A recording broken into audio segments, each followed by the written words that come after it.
Hi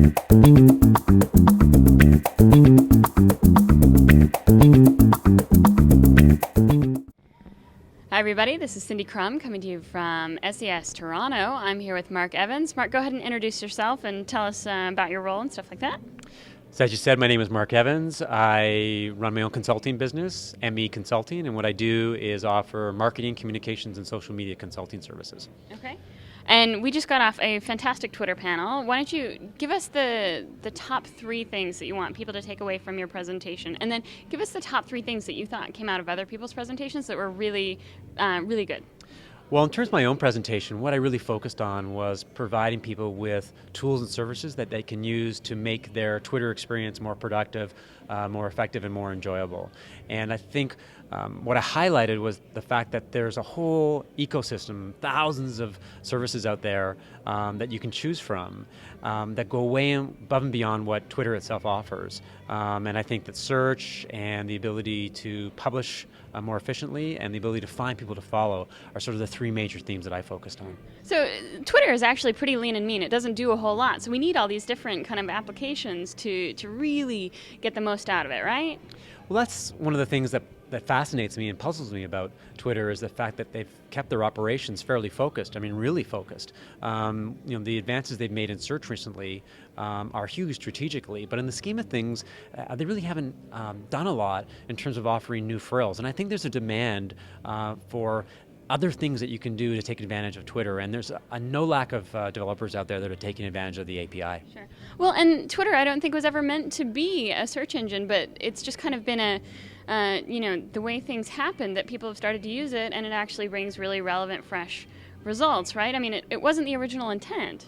Not at all. I mean, it was originally designed to be a communications tool, and it's evolved into a very powerful search tool. And I think one of the things that I find interesting is and that needs to be made clear here, it's not competing against Google. One of the other panelists tried to, poo-poo, I think, Twitter as a search tool, but they're 2 different animals. It's apples and oranges. And I think what Twitter provides is real-time search. And it doesn't provide the same kind of results as Google, but I think the results can be just as valuable and just as effective and just as interesting. Okay, great. Okay, so now think about the rest of the panel. What did you really think was really interesting from the other panelists, or the questions, the Q&A? Because there was really good Q&A going on, and we had the tweet deck up. And what did you think? Well, I think one of the most interesting comments was by FreshBooks' Rayanne Langdon when she said to give more than you get on Twitter. And I think that's a really great approach in terms of figuring out, well, so how should I use Twitter and what my approach should be? Because the value that you get from Twitter, at least that my approach, is that you provide great links, great content, great resources, and if you provide that to the community, then they pay you back. And that the goodwill that you generate and the resources that you have access to and the network that you start to build, that's the value. For an individual or a business, what you're trying to do is you're just trying to build out your network, build out your ecosystem, build better relationships, and at the heart of it is great content, because I think that drives everything.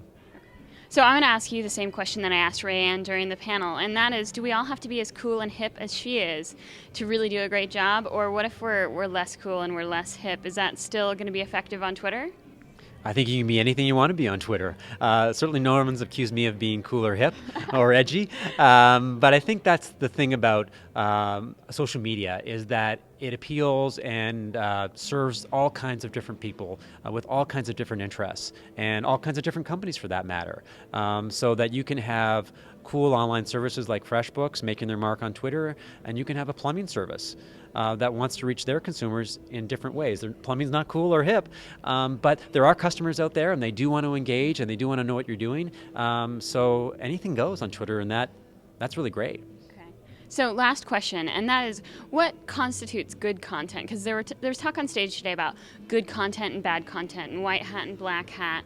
And what is valuable and what is not in terms of Twitter? If you're a company, are some things valuable? And then if you're just a person, do you have different agendas? How does that work?